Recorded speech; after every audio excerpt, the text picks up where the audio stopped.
Predator killer of killers review and recommendation. Hi hello నమస్తే అందరికీ, welcome back to my channel.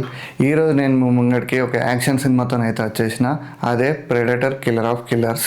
Action movie లవర్స్కి అయితే ఈ cinema పండగ లాంటిది. యానిమేటెడ్ ఫిల్మే కదా అని తీసి పడేయకండి, యానిమేషన్లో కూడా కొన్ని టైప్స్ ఉంటాయి. అందులో ఇది ఆర్కేన్ స్టైల్ అన్నట్టు. స్టైలిష్ ఫిల్మ్ మేకింగ్కి మెచ్యూర్గా కనబడే సినిమాలకు ఈ టైప్ ఆఫ్ యానిమేషన్లు అయితే వాడతారు. రీసెంట్గా మనం బాహుబలి ది ఎటర్నల్ వార్ అనే సినిమా వస్తుంది కదా, దాన్ని కూడా ఇదే స్టైల్ని వాడిర్రు.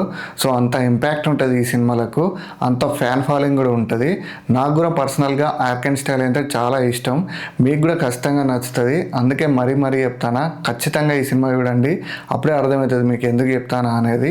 ప్రతి ఫ్రేమ్ ఒక పెయింటింగ్ లెక్క అయితే కనబడుతుంది మనకు. ఫ్రేమింగ్ అనే కాదు, యాక్షన్ కొరియోగ్రఫీకి అయితే మీ మైండ్ పోతుంది. సో అంత బాగుంటుంది ఈ సినిమా అయితే. స్టోరీ లైన్ గురించి మాట్లాడితే ఈ కథలో 3 టైమ్ లైన్స్ అయితే ఉంటాయి. ఇందులో ఒక వైకింగ్, ఒక జపనీస్ నింజా, ఒక పైలట్ అయితే ఉంటారు.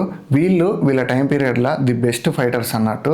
ఇంకా మన ప్రెడేటర్స్ గురించి తెలిసిందే కదా, ఇవి బెస్ట్ ఫైటర్స్తోనే ఫైట్ చేస్తాయి, ఎందుకంటే వాటి నైజమే అది. సో ఈ ముగ్గురితోని ఫైట్ చేసిన తర్వాత ఏమైంది అనేదే మిగతా కథ. నిజం చెప్తానా, టాప్ నచ్ ఫిలిం మేకింగ్ అయితే ఇది. అస్సలు బోర్ కొట్టది, ఫాస్ట్ ఫేస్డ్ ఫిలిం ఇది. ఫుల్ అండ్ యాక్షన్ ఉంటుంది, అస్సలు మిస్ అవ్వద్దు, ఖచ్చితంగా చూడండి, చాలా బాగుంటుంది. వీలైతే వేరే వాళ్ళకి కూడా రికమెండ్ చేయండి. ఎందుకంటే ఎగ్జాంపుల్కి ఒకటి చెప్తా, ఈ సినిమాలో స్వాడ్ అని మధ్యలో ఒక టైం పీరియడ్ ఉంటుంది. దీంట్లో ఒక జపనీస్ నింజా ఉంటాడు. ఈ టైం పీరియడ్లో ఒక 20 మినిట్స్ ఉంటుంది ఈ సీక్వెన్స్ అనేది మొత్తం. ఈ 20 మినిట్స్లో సినిమా మొత్తంలో ఒక్క డైలాగ్ కూడా ఉంటుంది, కాకుంటే ఆ ఇంపాక్ట్ మాత్రం అంత పవర్ఫుల్గా ఉంటుంది. సో అందుకే చెప్తాను, మన ఇండియాలో కూడా ఇట్లాంటి సినిమాలు రావాలి, యానిమేటెడ్ రెగ్యులర్ కావాలి. ఐ హోప్ మన బాహుబలి ఎటర్నల్ వార్తోని ఆ లోటు అనేది తీరిపోతుందని అనుకుంటాను.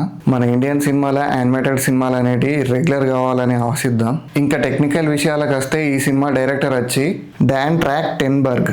ఈయన ఒక అమెరికన్ ఫిల్మ్ మేకర్.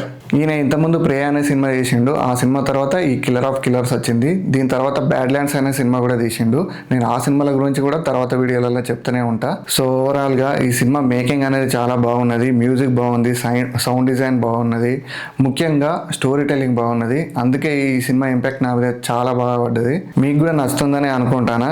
ఈ సినిమా ప్రస్తుతానికైతే డిస్నీ ప్లస్ హాట్‌స్టార్లో అయితే అవైలబుల్ ఉన్నది, తెలుగులో కూడా ఉన్నది. ఈ సినిమా మీరు అందరితో చూడొచ్చు, ఫ్రెండ్స్తో చూడొచ్చు, ఫ్యామిలీతో చూడొచ్చు, ఎవరితోనైనా చూడొచ్చు.